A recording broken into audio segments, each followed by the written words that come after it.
Il y a dans la paracha de cette semaine, parachat Bérar, au chapitre 25, du verset 35 au verset 38, donc 3 versets, 4 soukim, où la Torah dit que lorsqu'on prête de l'argent à autrui, il ne faut pas lui demander Mesher et Ribit. Il ne faut pas lui demander un intérêt. Quelqu'un te demande de lui prêter 100 euros, prête-lui 100 euros, mais ne lui demande pas 120, c'est assourd. De même dans la nourriture, si quelqu'un te dit prête-moi une baguette, tu ne peux pas lui dire je te prête une baguette, mais tu m'en rends deux. Il y a l'interdiction de prêter de l'argent, des biens, de la nourriture, en réclamant un intérêt, c'est-à-dire je réclame à l'emprunteur de rembourser plus que ce que je lui ai prêté. C'est déjà en soi une mitzvah incroyable, un commandement incroyable. Mais ce qui est plus incroyable, c'est que un point que je voudrais vous montrer dans cette paracha assez intéressante.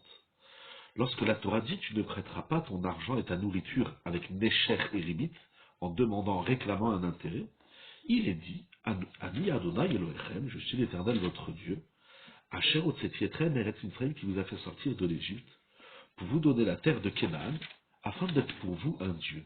Qu'est-ce que ça vient faire ça dans la loi du Nesher et Ribit? Pourquoi nous le rappeler ici? C'est pas dans tous les commandements de la Torah, où à chaque fois on nous répète que Hachem nous a sortis d'Égypte. Pourquoi ici, dans ce commandement, dans cette interdiction de prêter de l'argent avec intérêt, de l'argent ou de la nourriture, la Torah a besoin de nous rappeler qu'il nous a fait sortir d'Égypte?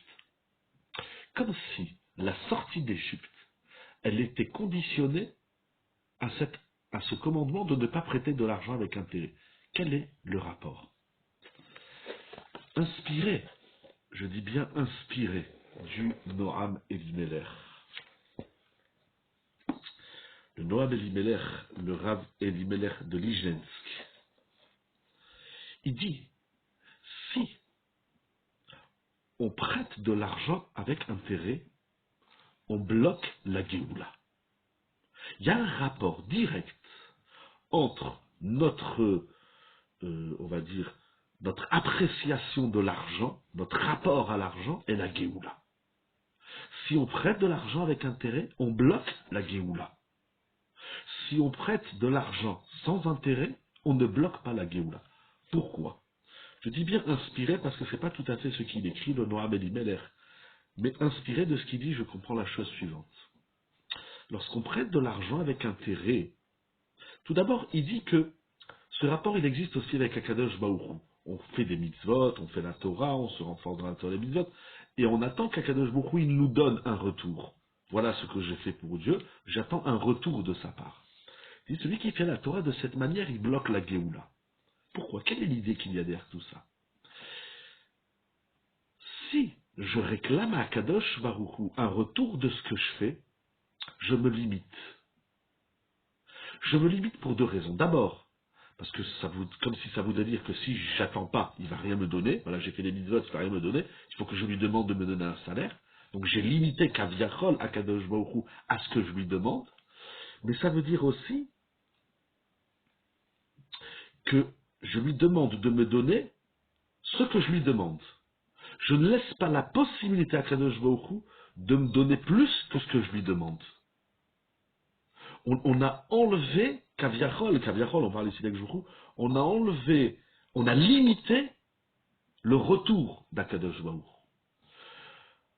Le rapport qu'on a avec l'argent, si on a un rapport mesquin, si on a un rapport limité, on bloque la Géoula. La Géoula, c'est l'illimité. La Géoula, c'est l'épanchement total de Dieu, du clan d'Israël, du monde, de la lumière, de l'espoir, de tout. Lorsqu'on a un regard cloisonné, fermé, hermétique avec l'argent, c'est-à-dire je te prête 100 euros, je veux que tu me rendes 20, ça s'appelle bloquer la Géoula. Parce que si je t'ai prêté de l'argent, j'ai fait une mitzvah. S'il y a une mitzvah, il y a un salaire infini. Si je te demande 20 euros, donc j'ai limité mon acte de bienséance,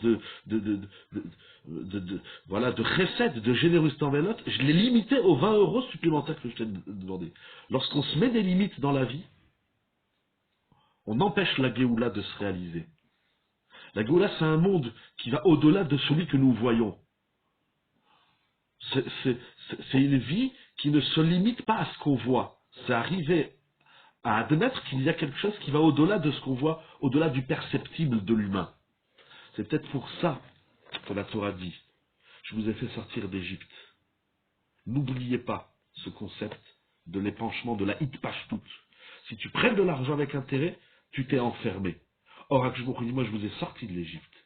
Ne nous enfermons pas de là où Akadosh Baruch Hu nous a libérés, de là où Akadosh Baruch Hu, il a ouvert toutes les fermetures. Ce qui est incroyable dans cette idée, c'est qu'il y a un rapport étroit entre notre considération de l'argent, surtout vis-à-vis d'autrui, et la Géoula.